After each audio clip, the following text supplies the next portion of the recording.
guys, welcome back to Eggs the Podcast. But before we get started, I want to talk to you about our sponsor, Taylor Style. So it's mid-March, which means conference season is ramping up, networking events are everywhere, and fun fact, it's apparently also peak cold and flu season. So if my voice sounds a little off today, blame the weather, not me.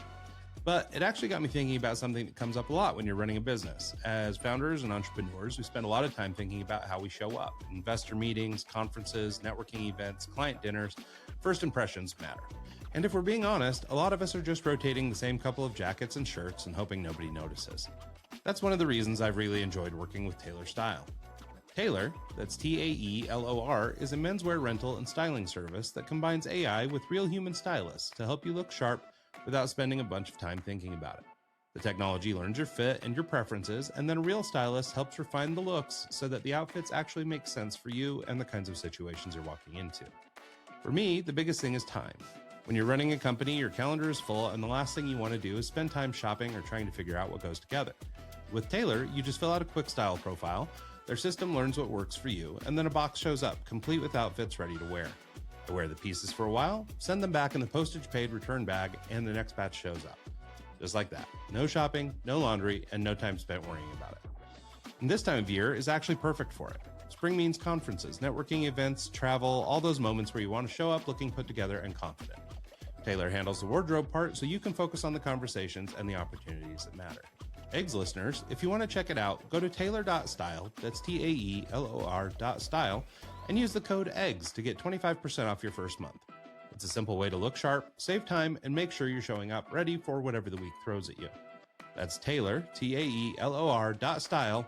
Use promo code EGGS and take 25% off your first month. It's a great tool for people who are serious about execution. And now, back to the show. Hey, everybody. Welcome back to Eggs the Podcast. Today's special guest is Nick Avaria. Nick, welcome to the show. Thanks so much for having me, Ryan. Glad to be here. Absolutely. Thrilled to have you. Let's, I guess, kind of start at the beginning. Why don't you tell us a little bit about who you are and what you do? Yeah. So right now, I'm basically an agency consultant. I own my own agencies still, like marketing agencies. And my background actually came from M&A. So I did like a lot of mergers and acquisitions in not the agency space to begin with. I transitioned over and I opened my own consulting firm, helping people do mergers and acquisitions for a bit. We also had this digital marketing component, which was really opportunistic of us. And we eventually sold that business to a competitor, and I stayed along with them. They were an agency primarily. And what we ended up doing is a few M&As, hit kind of that 8-figure plus mark after, 2.5, 3 years. And basically then went out on my own, opened my own agencies back up again. And we've been kind of growing ever since. Now I'm basically just out here helping agency owners and other entrepreneurs on how to scale and grow their businesses. Yeah, I love that. No, and I think maybe one of the places we should start is kind of, if you can go back and think small a little bit, right? I mean, it sounds like you've obviously achieved some success in this business. I think there's a lot of agencies, however, that sort of are started as a labor of love, or maybe there's a designer or a, project manager or somebody who did something for a company and then decides to go out and start their own firm. But I think that everybody wants to jump to the end, which is, hey, I want to be able to sell my company or get a bag and retire. But I think for most folks, they don't even know where to get the work from. And so I wondered if you wouldn't start a little bit at just sort of the early foundations of what actually makes a business sellable or marketable in the future for, let's say entry-level to mid-level entrepreneurs who might be trying to get started down that path. Yeah, I mean, the number one lesson that I can, really impart that I had to learn the hard way was really you need to create the business in a way where you're not needed. That's really what it is. And you have to basically wake up every single day figuring out how to replace yourself from every single thing that you do. Because one of the main things that's going to really affect the valuation of a smaller business is its dependence on the actual founder, right? Or entrepreneur. So, if you're required to do the day-to-day work, that's not good. If you're required to do the marketing or the sales, again, not so great. If you're required day-to-day to do leadership, that's not as bad. But if you can fully replace yourself, that's really what you want. So you want to be in a position where you're working on the business rather than in the business.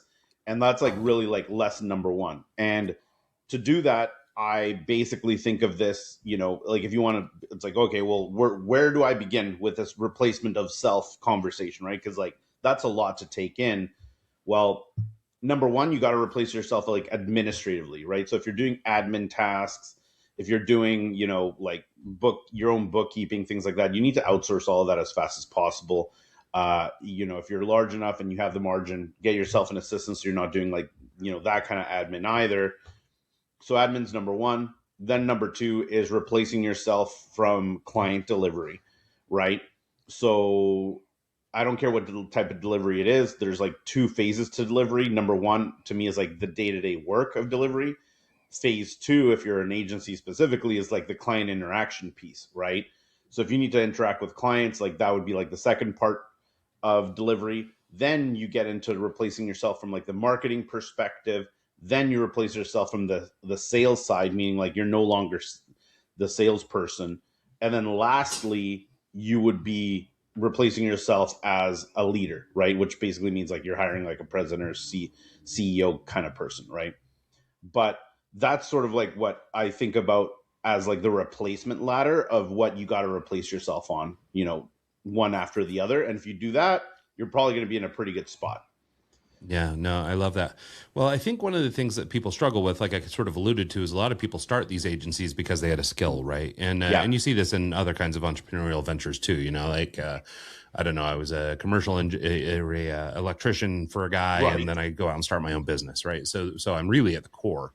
And you hear this in people who talk about entrepreneurial stuff, or they write about it. They talk about you didn't make a business, you've made a job, right? And so there's a little bit of a difference there. So I think there's definitely a mindset shift that has to take place. And I wonder if we could spend just a little bit of time digging into this a little bit more, these 4 items, this idea of, first, administrative tasks. So, obviously these are probably the easiest ones for your, I don't know, because you let's call probably it don't like doing them anyway. expertise-based entrepreneur, right? Because these guys, to your point, like, I don't know how to do my books, right? I have to have an accountant do that. I don't know how to do my taxes, whatever. So, those I think are some of the easier ones. And so I imagine for most people, that's like level 1 is the easiest one to get to. Yes. But level 2, this client delivery subsection, I think is where stuff starts to get hairy, especially for the entrepreneur who started their business because they had a skill. You probably did it because you're really good at what you do, right? Or like, you left your current job because you were good at what you did and you're like, I think this can be done better. And so it's kind of like your bread and butter. And that'll take you to a level, right? And I'm not saying like you got to replace yourself right away, but once you kind of figure out the delivery and like what it takes to do, you got to teach other people how to do it. And, whether that's through standard operating procedures or like, kind of training people one-to-one, or a combination of both, you need to do this. And this is by far, like, in my opinion, one of the harder things to replace yourself on. I think that a lot of people get this stage wrong for various reasons. Like, the founder's like, I don't like to sell. So like, I'm going to hire a salesperson, but I'm going to keep delivering work. That doesn't really work though, because if you, for example, try to replace yourself in sales too early, there's like this thing like that I call like the founder premium, which is basically your close rate as a founder is always going to be higher than a salesperson because like you talk with more passion, you talk with more conviction, like your stuff inside and backwards, and like there's like a contagious kind of element, and so your close rate is just going to be higher. And so when you go out of order in this replacement ladder, like problems are inevitably going to happen, right? So what generally happens is that people grow and they're like, I'm going to hire this really good person that I know is really good. And it's like, well, they're good by the standards that you were probably looking at before you left your actual job. Now your standards are much higher because you've perfected the delivery within your own business, right? So now the standards are a bit higher, and you hire somebody, even if you know them, and all of a sudden you're like, oh, actually, like they're not doing this the way that I want. I need to fix all their work like time and time again. And I'm now in a position where I'm basically stuck fixing other people's work. Like I hired people just so that I could get out of the day-to-day. And now I feel like I'm stuck in the day-to-day more so than ever. And it's probably because you sold a little bit more because you knew this person was coming in and all this other stuff. Replacing yourself is the hardest thing because you basically need to create like the procedures and the training. And this is a skill set that is foreign to most founders, especially like agency founders or like small business founders of any kind. Like teaching other people things and training them is a learned skill. It's not like this innate skill. Just because you're good at something doesn't mean that you can teach that thing to other people. So now you need to be like an expert teacher. And until you get out of this day to day, delivery, and you surpass it, like the other items are going to still be there waiting for you, and it's going to be really hard because this is where people get stretched thin. They're like, I'm working 60 plus hours. I have to work evenings and weekends, like all this other stuff. It's because they don't know how to train people and how to manage the people around them. Yeah, no, I think that's right. And I think it's, especially relevant for, the point you made about just, if you're the creative person or whatever, and you try and are doing the sales on your own, and then you bring in somebody to do sales for you. I think that that's a really great point, just because you're totally right. And in fact, I know very few creative businesses like ad agencies, things like this, that have had a ton of success with outside sales.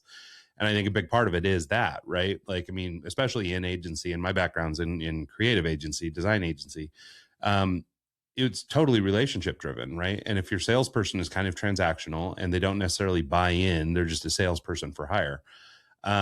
It's really easy for them to turn off your clients, the ones that you already have, and then B, keep you from bringing on new business because it's off-putting or it's not the right kind of approach for that type of business. So sales in particular, I know, is a real challenge for creative agencies, especially. Yeah.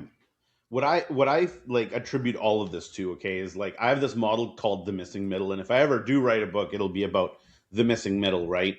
And what I generally tell people is like, look, people like founders and entrepreneurs are actually pretty good at strategy and planning, right? So like, why does the business exist? Like, very well why the business exists and like what the problem or defect was in the market and why you're doing this, right? So like, you're really good at that strategy and planning thing. And if you're not, you generally like learn it and you become pretty good at it. Then, you're pretty good at day-to-day delivery because chances are like you are an expert in whatever it is your product or service is, right? Like you're delivering it day to day. So you're pretty good at that. The missing middle is like this education thing, right? So it's really like, what are the elements that I need in order to drive behavior change of the people around me, right? And those systems are generally missing. And even more so, it's like, okay, well, what are the things that we're missing? And so it's like we have a blind spot, right? And to me, so you have like planning at the top, you have like day-to-day delivery at the bottom of you, and you have this missing middle. What's missing is two things: A, the missing middle, and B, like a feedback loop, which is generally data, right? So like the day-to-day delivery should generate some kind of data, meaning like client satisfaction, how well did we do, sales, like all of the things that we're doing day to day, sales, marketing, etc. Like everything must be measured and put into a dashboard. That basically comes back up to like the strategy and planning thing. And based off of what we're missing or like the numbers that are not on the right side of the equation, we got to fill in this like behavior change item with like management systems so that our employees can actually amend the way that they do things so that we can actually hit like our targets, right? And that's like really what I call the concept of the missing middle. And the thing that I think a lot of people find surprising is that it's been shown via studies that up to 65% of middle managers have a negative value to the business. Like, I'm not even talking neutral, right? It's just straight up negative. So like if you have a manager of the 65%, it's like literally you're paying them and it's basically like all cratered and it's going in the trash can. And then there's like a percentage even above this that is like neutral, that basically do nothing, like no value add. And so you have very few managers that actually know what it is that they're doing that are actually valuable to the business. And this is generally because people that get elevated to this management role are technical experts and they're not actual managers, right? So you're like, oh, this person's fantastic on a technical basis. Like they're so good day to day. Let's make them a manager. And it's like, well, no. Like the skills of management and the skills of being like a technical expert of some kind are completely different. A technical expert can be like a go-to resource to like quality assure work or like train people on how to do like certain technical things. But the job of a manager is really to like help people understand like how it is to do their job in a way that it enables a company to hit its targets as well as like the employees themselves, right? Meaning like you look at the employee and you're like, what do you want? Oh, like I want a promotion, I want a raise, I want, to get better at X, Y, and Z. It's like the manager provides that and basically it acts as like the buffer between the company and the individual to make sure that the individual is taken care of and that the company hits their goals at the same time. And that's not an easy job. It's not, and to me, management is 70% how to generate performance, 30% how to, generate technical ability, right? And people over index for the technical ability. So they're like, oh, like, like it's 90% technical ability. It's like, well, that's not really how this works, right? And generally the problem begins at wrong person in the role as a manager. Number two, not giving people clarity on what the objectives are and the metrics that they need to hit in order to like be on the right side of the objectives, right? Depending on their role. Yeah. No, I think that makes a lot of sense. And I think, especially, just keeping in the frame of creative agencies or marketing agencies where you might be dealing with creative people or tactical people, kind of like you were talking about, not only are they not managers in a lot of cases, but it's actually the thing they hate the most. Yes. So you're taking your highly technical people and you're asking them to do something that, not only do they not know how to do, but they don't want to do at all. And so I think there's a great delineation there, a great point in, as you're hiring or as you're bringing on people, getting the right person for the role, right? I mean, if you, I don't know, are trying to spin up a film and motion team, you're going to get a director of photography and some copywriters and, whatever, like, but you're hiring for the role, right? I mean, you need a guy that can actually run a camera. You need a guy that can actually write scripts, you need those things. But when we go to hire, we usually promote from within, or we take somebody off the team and make them the manager. And so it's like, well, you're an awesome, camera guy, highly technical, really competent, great camera guy. And now we're going to ask you to run your team. So enjoy that. I think that's where you start to run into these problems. So Nick, one of the things I want to try and do is talk a little bit about, or see if we can figure out from your experience, how to apply some of the things that we're talking about here. One of the things that you've done with some success, obviously, is built and sold these agencies. And so one thing I know that you've done is taken your companies to 10 million ARR or more. And and a lot of companies get stuck before they ever get anywhere near that. Yeah. And I think one of the things that keeps, especially small agencies, but even, agencies that are beginning to get a little traction, I think get stuck. And I think a big part of that, I mean, in my mind, it's a fear thing that like you kind of have to break through to another level and sort of, actually experience success at a higher level to be able to repeat that and continue to do it. And so I like to tap into the experience of people like you who have done that kind of thing, because I think it's really important that we, I guess, see how to get to the next step. Mm-hmm. Where for a lot of people, I think they kind of get in their own way. They almost self-sabotage, they don't have the mental framework to get to that next level. And so I wonder if you just talk a little bit about your experience building from small to bigger and scaling, and then we'll circle back to our list of problems, but like we were doing before, and circle back into some of that. Yeah. I mean, I think the number one problem is generally like as people detach themselves, it's like people underestimate the volume of systems that you need in order to maintain quality control over your operation, right? So when you're doing everything, it's like, it's easy. It's like, well, you see what's going on, you're delivering against the client, you're doing the sales, you're watching the money go in and out of your bank account. So it's kind of like, your mission control, like your dashboard, if you will, is just your daily activities, right? But as the business grows, that basically becomes impossible. Like you can't really keep your finger on the pulse that way. And this is where you need to start, actually building systems. Like your administrative systems are generally first, and you outsource those. And the amount of buildup you need to do on administrative systems is just not that high, because generally you're hiring experts that know how to do it better. They're probably going to tell you, hey, do this instead of what you're doing. And you're probably going to be like, yep, sounds good. Like, as long as it doesn't break anything, like, go ahead and, run my books the appropriate way so that, I don't get audited and all that good stuff. Or like IT people, like, right. It's just like, hey, you do security the way that you're supposed to do security. Like, I don't know how to do like IT security. So that part's pretty easy. But when you start getting into the product, I think that this is where, as entrepreneurs, a lot of time we're like, we kind of wear the cape because we're, and become these superheroes, where we're fixing everything because it's not to our standard. And the question is not whether or not it's to our standard, it's whether or not the job is getting done, right? And in a way that is satisfactory to the customer and they're getting what they expect, right? And if they are getting what they expect, then everything's fine. And we need to keep those systems up that taught our people how to actually get there, right? This is where I think a lot of businesses differ in their scale, right? Meaning, for example, the bigger businesses that are like on the small side, they're still small, but they're on the bigger side of small. Um, they had like really good contacts and they hired a bunch of the right people that knew how to do it the right way because of just like that's who they knew. Some of the smaller businesses, in a weird way, have to figure this out a lot earlier because if they don't have the employees that they can hire that know how to do it the right way, do it like to a standard that they're comfortable with, they got to figure this out first before they ever get to actually being able to scale.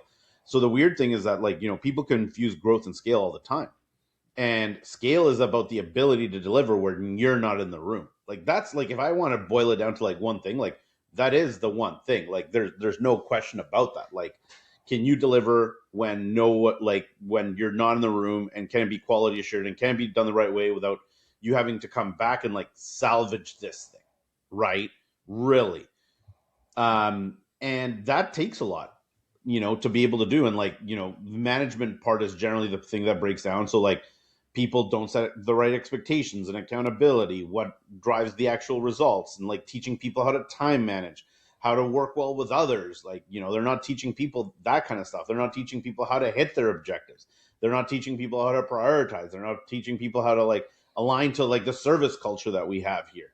And all of these things matter. And like these are the things that actually like in a weird way drive performance outside of the actual technical ability of like how to deliver things, right?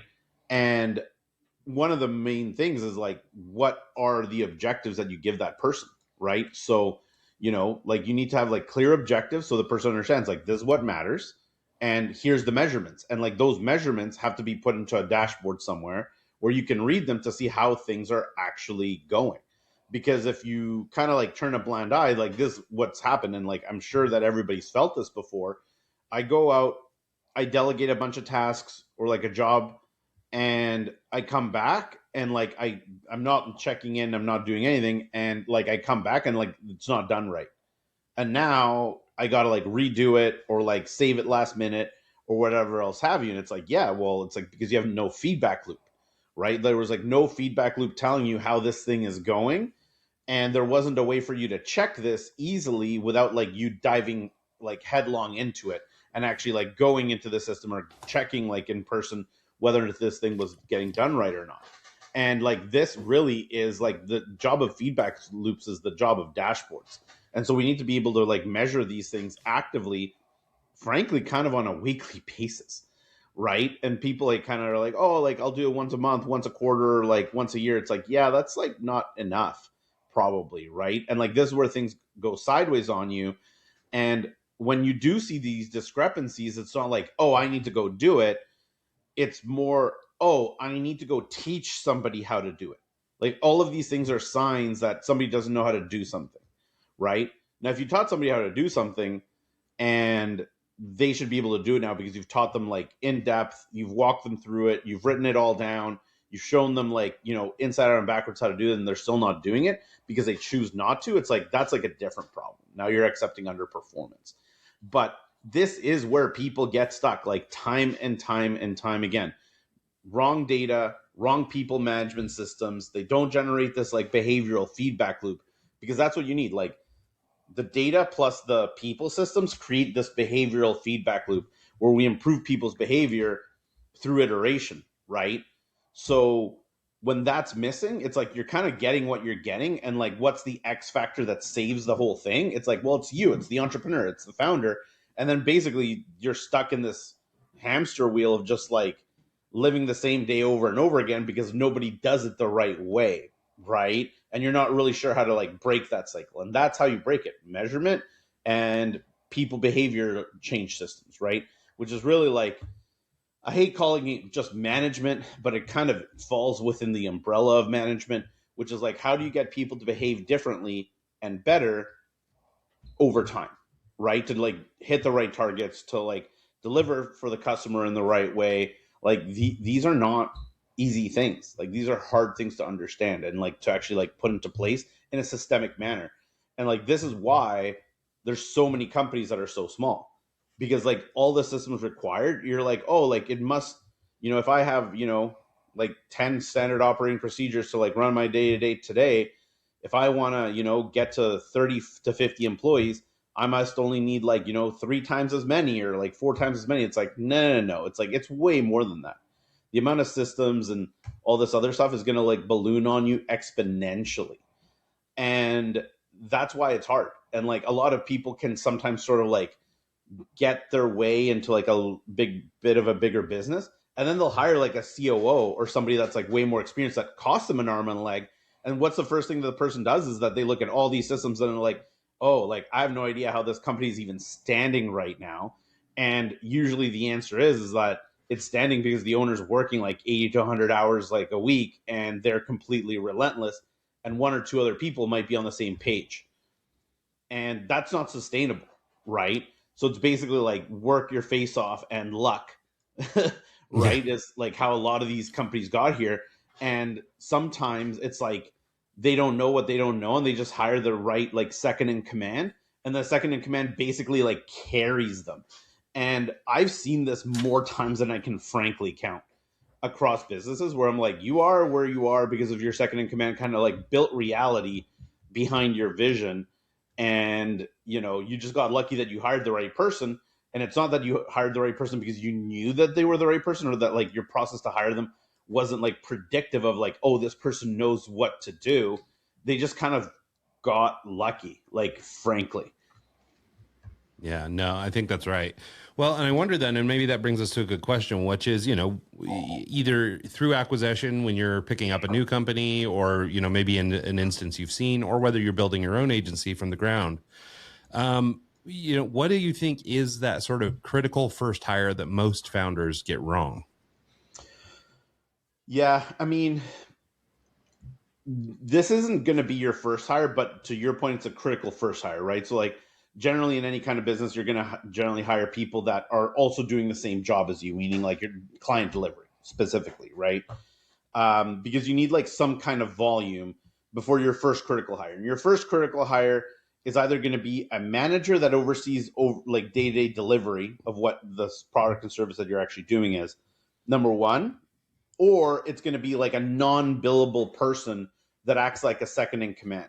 And the non-billable person is going to be that person that, whether you want to call them like a COO or like an operations director, that is generally the person that if you hire that person right, is going to come in and build all these systems that you've been missing to be able to actually scale your business properly, right? But those are the two that I see. Like, I mean, and by the way, like, I don't care if it's like a plumbing company or like a marketing agency or whatever have you, like, time and time again, I've seen those two things be the roles that people hire. Like either, head of a manager that's overseeing delivery or, like some sort of like second in command COO type. The consideration of which one you hire, whether it's like the non-billable COO type versus the day-to-day manager type, frankly, most of the time, entrepreneurs make that call based on who they think will save them the most time, which is generally the wrong thing. Okay, like that's the wrong way of looking at it.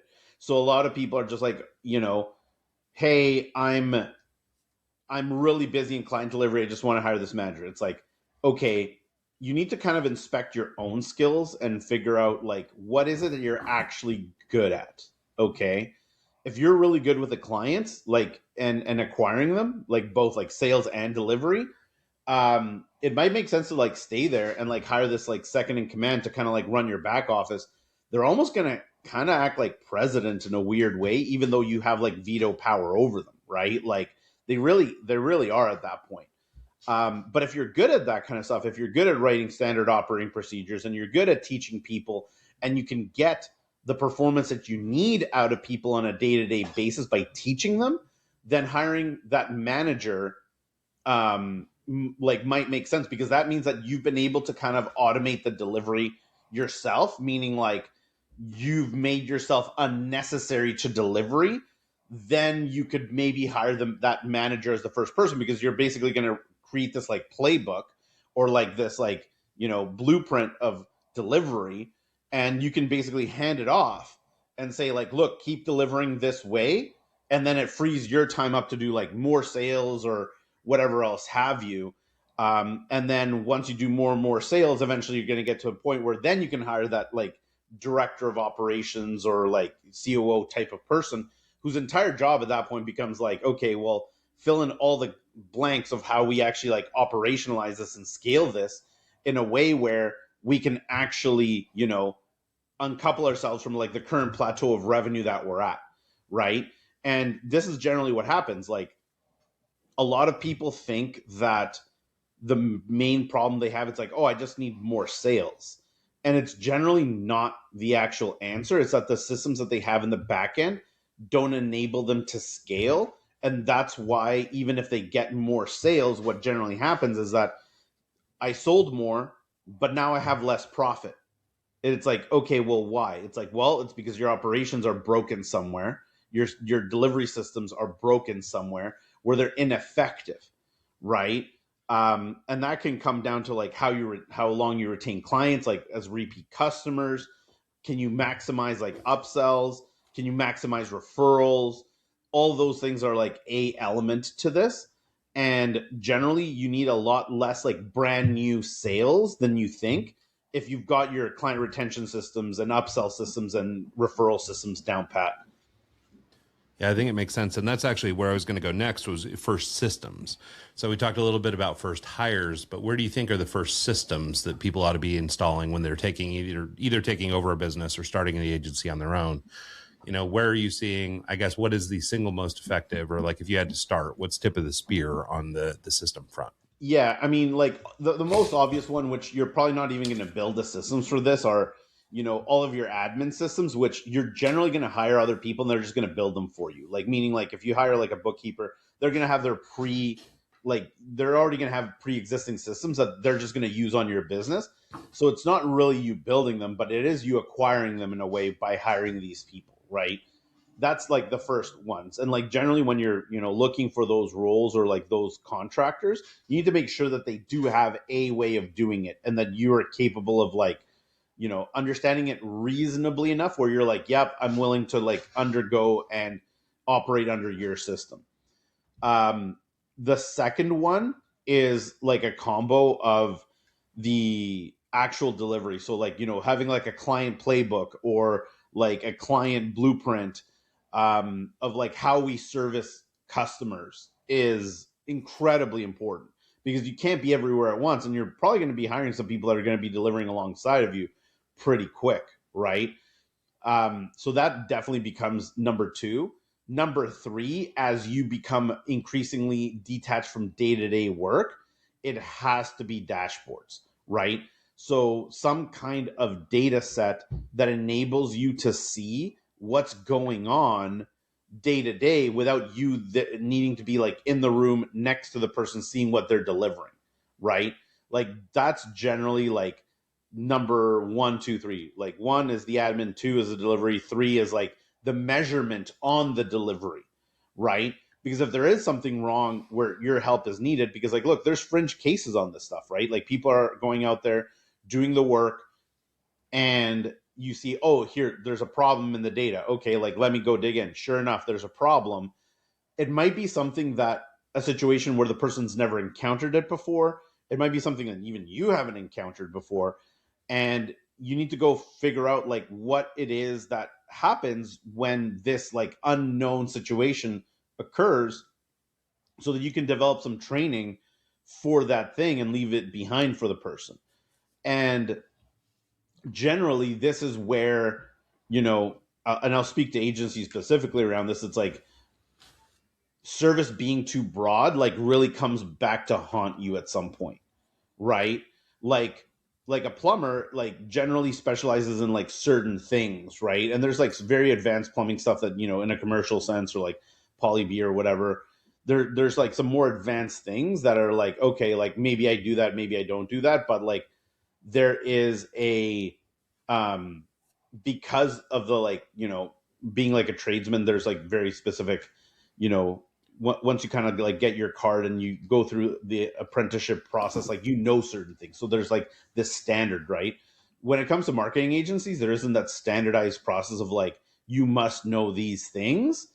And when you create like a really wide product line in an agency, the problem that occurs is that like people just don't know how to deliver against the full breadth of your product line, right? And I see this like a lot. It's like, hey, my account manager doesn't know how to, upsell, retain clients. It's like, right, because you do like 20 different things, like, and you expect them to be the expert on everything. It's like, okay, well, it's sort of like your structure is not correct. You need like a strategist that like oversees the full breadth of everything, that understands that, and they're probably going to be pretty expensive, right? And then you can have the accounts people, and then you need like all these other individuals all working together, and people need to reasonably understand what's going on. And if they don't understand what's going on, it's going to be ineffective, or it's not going to generate the results for the client that you need, and the client's not going to be happy, right? So you need to kind of like keep a pretty tight ship on what it is that you deliver at the beginning, and then expand out once those things are like what I call fully automated. And by fully automated, I mean you as the entrepreneur don't even have to touch it. You know it's being done right each way. There's at least one or more people on your team that can deliver that thing and teach people how to deliver that thing without you being in the room. Then you can move on to building like other, like, whether it's like systems or products or whatever it is that you want to build next, right? But I think that people just move on too early. They're like, they get this idea and they're like, I'm going to do this. And the current thing that they're doing, they're the ones that are actually holding the whole thing up, meaning if they walk away, it kind of starts to crumble. And it's because they haven't finished the process of getting somebody to be able to do it on their own. Yeah, and I've seen this a bunch of times, like with small creative agencies, especially, if somebody goes out and starts something because, let's say, they're a designer, there is this tendency, especially for small, really small, maybe single operator companies, where they will just try and take everything, right? They just got to get every dollar. So they all of a sudden start doing everything, right? And even, I'll even say, even in our agency, we started trying to claim the mantle of being kind of an all things to all people kind of agency pretty young. Ogilvy barely does that, but meanwhile, me as a single operator, we can do everything. Don't worry about it. You just come to us. And most young businesses or young entrepreneurs don't even realize that it's actually working against them to be so broad. You think you're doing something good because, anybody can hire me. But the reality is that either, to your point, internally, people don't know how to deliver against that stuff. Maybe you, the solo operator, have a lot of experience across a lot of verticals or something, but not everybody has that experience. And so you're selling things that your team can't execute against. And, then it keeps you stuck in the middle and all these other things that we've been discussing. You can also, it's so funny, the conversation around niching and how much creative people fear it. Because they do feel like they can do anything, right? And they feel like they're going to be locking themselves into something, and there's this grand, issue or the struggle they're going to encounter where, but I'm going to be bored. I don't want to do the same thing for my whole life, that kind of thing. And so they talk themselves out of actually becoming a little bit more tactical and becoming I don't think there's anything wrong with that, right? Like, I don't think there's anything wrong with wanting to do more things and more variety. It's just that you need to complete the function before you move on, which is different. Like, here's the thing. Like, I'm not saying don't add more products. I'm not saying don't do more services. I'm not saying, service more than one ideal customer profile. That's not what I'm saying.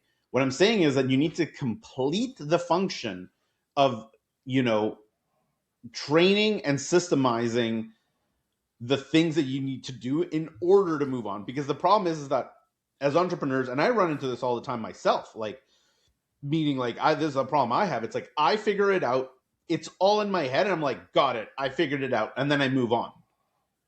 But the fact that I figured it out doesn't mean that I've taught and or systemized it so that other people can do it too. Like, it's almost kind of like, because I love learning, I'm like, oh, great, I learned this thing, I move on. Like, to me, the finish line looks like I know how to do this, right? And I am capable of doing this. And I have to even myself constantly remind myself to say, like, that is not the actual finish line. The finish line is when I figure it out, I need to teach somebody else and systemize that teaching. Meaning, like, when I do teach somebody else, like, I record myself teaching this other person how to do it. And then that person goes out and does it based off of what I taught them, and they do it the same way.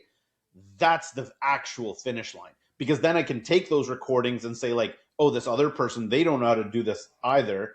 Here, they can watch it. And if they can watch it and without even me in the room, and then they can do it properly, that is the true finish line, right? It's not, oh, I know how to do this, therefore I move on. And I think that, for a lot of entrepreneurs, like, this is the exact problem. They're like, yeah, it's easy.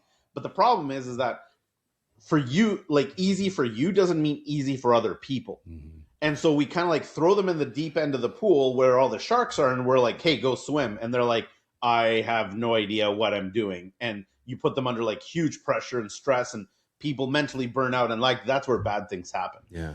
Well, I think there's also a trap there too, especially in small businesses where maybe your first hire or your first couple hires are people who have skill sets outside of yours, right? So maybe you have some expertise in a thing and you don't know how to do X. So the example I would use is just, again, in my own career was, sales was not my thing. I just wanted to sit behind the computer and draw and do, artwork.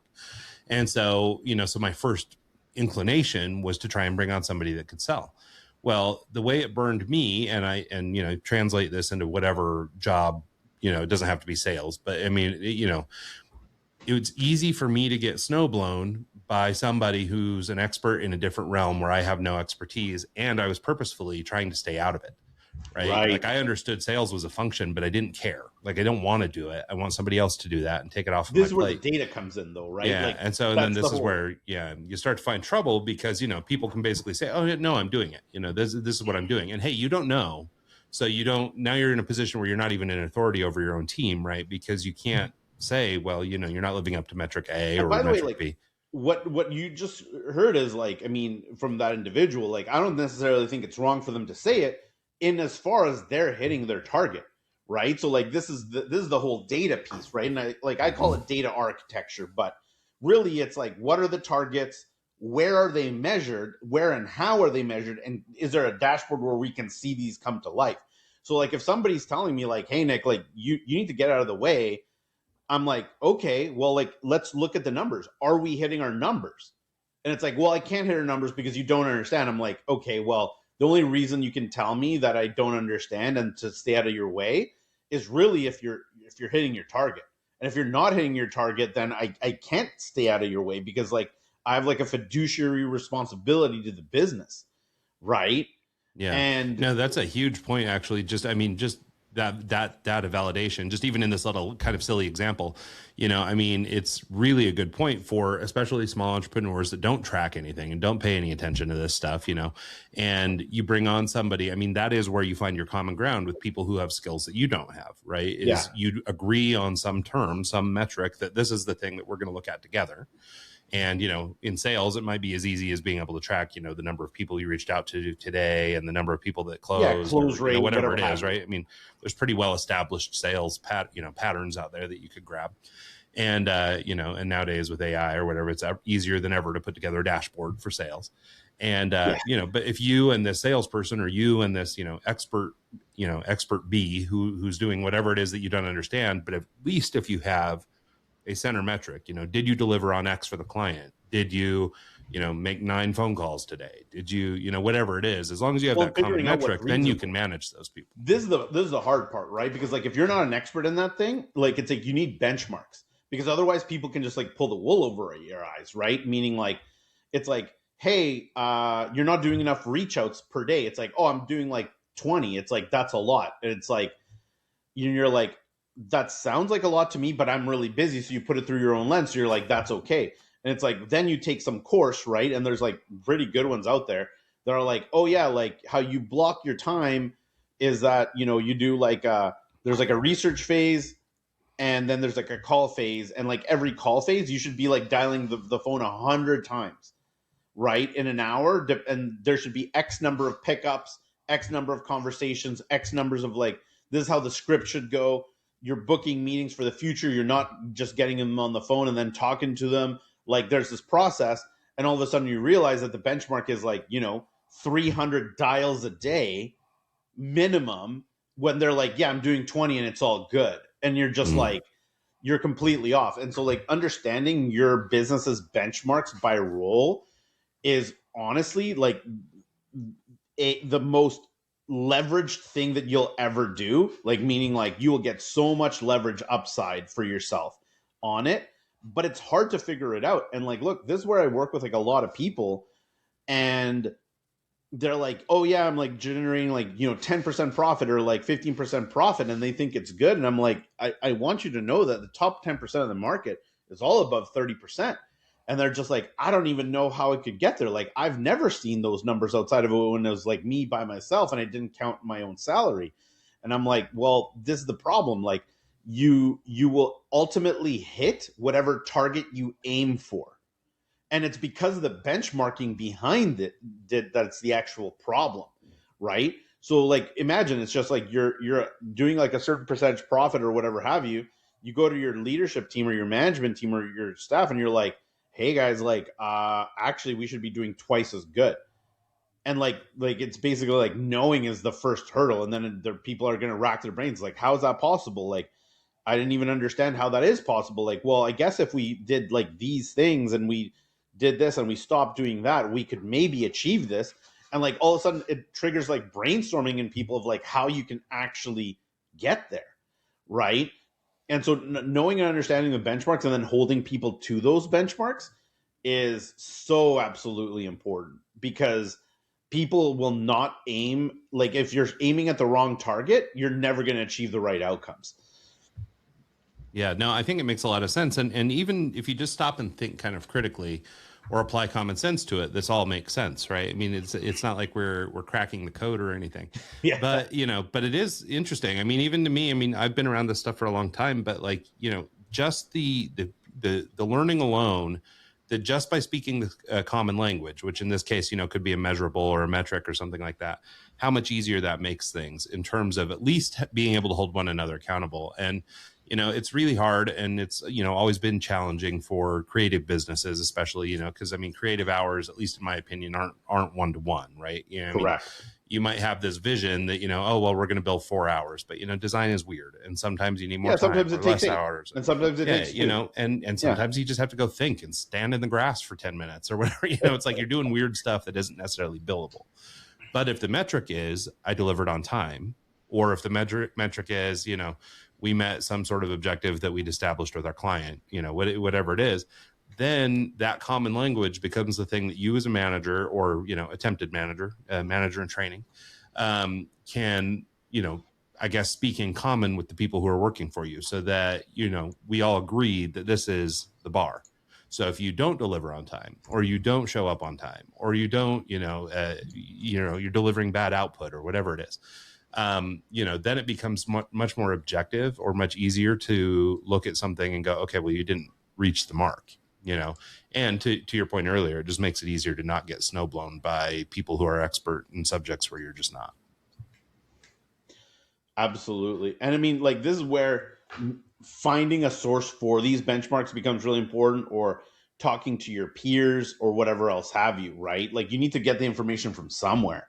And like, this is where, you might want to hire a consultant. You might want to, like, pay like some guy that, that's running a business bigger than yours in the same space, like take him out for lunch, or like be like, hey dude, like I'll give you like a few $100 for like 1 hour of your time, so I can ask you these questions. Like, whatever method that you need to take in order to like get these, answers, you need to go get them, and you need to go get them sooner than later generally. Right. Because like, look, if you're an entrepreneur, this is your first time doing this thing, right? Like, it's easy to sit here and like beat yourself up and be like, I don't know how to do this and blah, blah, blah. It's like, everybody had to figure it out sometime. And like, my stance on things now, it's like, we were running like this, like webinar, and it's like, I don't know how to run like a webinar or like a webinar funnel or like anything like that. And I'm like, okay, well, what's my first reaction? It's like, well, like who knows how to do them well? Like, can I pay somebody to give me the answers or their experience, or to be like, come in and be like, hey, like, this is what you guys did. These are all the things that you did wrong with it. Can you like just do these things instead. It's like, great. It's like, if I can pay somebody to like give me the answer or the blueprint behind that thing, it's like, I'm going to pay them, because like me figuring it out from the ground up sounds like me spending way too much time on something that somebody else probably like spent thousands of hours perfecting. Right. Yeah. It's like, why don't I just pay this person like a couple of grand to like get unstuck and move on? Like, it just doesn't make any sense to me. And like, that's something that I've like more recently been doing in the last few years. Before, like, I felt like I had to learn everything. And because I had to learn absolutely everything, the amount of hours that I worked were absolutely asinine. I don't wish that on anybody. And in retrospect, it's like, I could have shelled out a few extra bucks. Yeah, it would have been tight maybe, but I could have saved myself like 80% of my pain and suffering by paying other people just for knowledge. Like, and I'm not saying like they would have necessarily done it for me, sure, but I could have definitely paid them for my like for the knowledge acquisition. And like, instead of spending 100 hours trying to figure something out, I could have figured it out in like 5 or 10. Yeah. This is one of those areas where I kind of think about, like what you're doing in your business, which is, I don't know, are you going to run webinars from now on? Like, are you going to become a webinar company? Well, then it maybe makes sense that you learn the foundational stuff. Yes. If you're going to try a webinar and see if it works for your business and you've never done one before, like maybe it does make sense to take the shortcut and have somebody kind of get you to, point B quicker than trying to learn every living thing about it. Now if it works and it goes great, you'll probably educate yourself a little more and you'll learn a little more about what worked and what didn't, and you'll become more sophisticated. But the point is that you don't have to know it all today.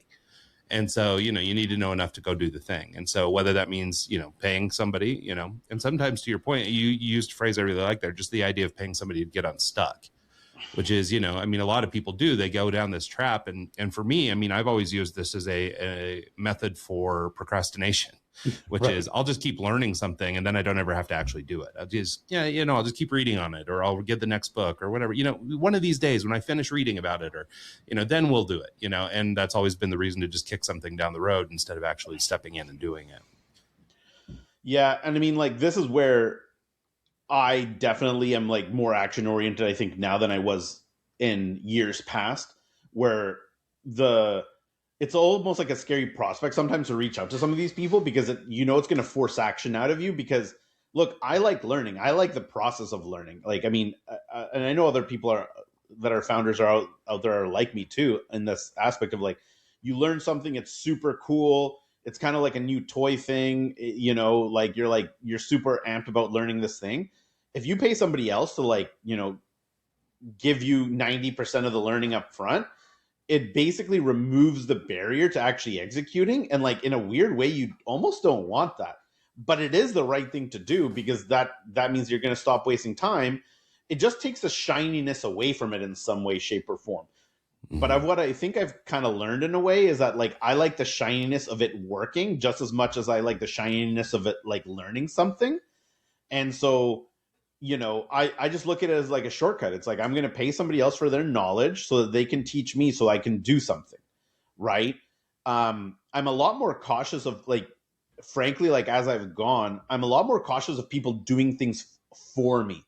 So like, I'm a bigger fan today of the core things that I believe that I need to be doing in the long run, for somebody to teach me how to do it, because then I can manage it. Because like, to your point before, it's like, well, somebody can just come over and just tell you, it's like, yeah, this is being done well. But if you know better, it's like, look, maybe I don't know how to do it, but I know what it is that it should be and what it should be structured like and what the outcome should be. So I can basically like not put up with that BS and basically call people out and be like, look, I may not know how to technically execute this, but I know the best practice of what this should look like, and it should look like this. So like, go back to the drawing board and like make this better. And at least I'm in a position to say that from like an expert side, rather than being like feeling like I'm unreasonable and asking for something more or better without it actually really having the room to be better. Yeah. Well, and especially when you're working with talented people who think they know their trade or they come in with some expertise. It is a delicate dance between, sort of accusing somebody of not being able to do what they're supposed to be able to do and stuff like that. So it's a good way to bruise egos and things if you can't figure out how to have that conversation.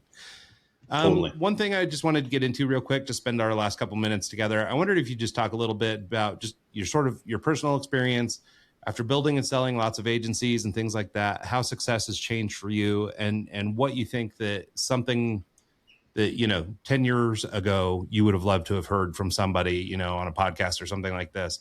What's the bit of advice that you wish you knew that you didn't know, that you didn't know then, but you do know now?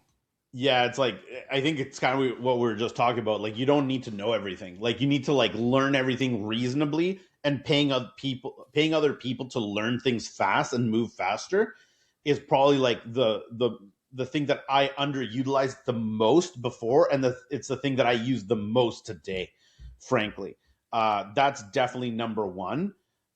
Number two is the replacement ladder that we talked about at the very beginning. It's like, replace yourself administratively, then in the delivery, then the marketing, then the sales, and finally like leadership. Like, the number one skill set is the ability to replace yourself in a function. Like, that is the number one skill set. And you need to like either learn it on your own, or go find somebody that can help you, figure out how to do that. And then I would say like number three, more than anything, is like, draw a line of how much work you can do. Because like, I think a really tempting thing that we get into as entrepreneurs is like, oh, hey, like, I'll just do this extra thing. And like, you keep like extra thinging your way into like working like 60, 80 hours a week, and having like no work-life balance, and like not leaving enough time for like family, friends, health, like you name it. Like, it's a trap. Like, you gotta like set limits on like how much you work. And weirdly, that feeds into like numbers like 1 and 2, because once you create this like shortage of your own time, you're forced to figure out how to do things faster, right? And potentially maybe not even do things yourself. Yeah, nope, I love that. Well, cool, Nick. Here at the end of the show, you want to take a quick minute and just let people know where they can track you down online, where they can engage with you, either your business or you personally, and anything folks ought to know, any parting shots? Yeah, I mean, if people want to like track me down, Nick Avaria on LinkedIn, last name Avaria. You can also find me on Nick Avaria at YouTube, and actually Instagram as well. And if you want to like connect with me, or, if you're an agency owner, agencyacquisitions.io is the website, or you can connect with me in any of those other platforms, and I'll connect back with you. Awesome. Well, thanks so much, Nick. This has been awesome. And it's kind of hilarious. We were talking before we jumped on the air about, what were we going to talk about? I made it to point 2 of 10. By the way, we spent a ton of time on what I think was just a treasure trove of stuff. I had a bunch of, other things to go into with you, and we may have to save that for a part 2 of this eventually, because I really appreciate the stuff that you shared with us, and I think it was really valuable. I'm glad we spent the time on it. Thank you so much for having me, Ryan. Really appreciate it. Absolutely. And thanks so much to everybody who tunes into the podcast this week and every week. And we'll see you guys next time.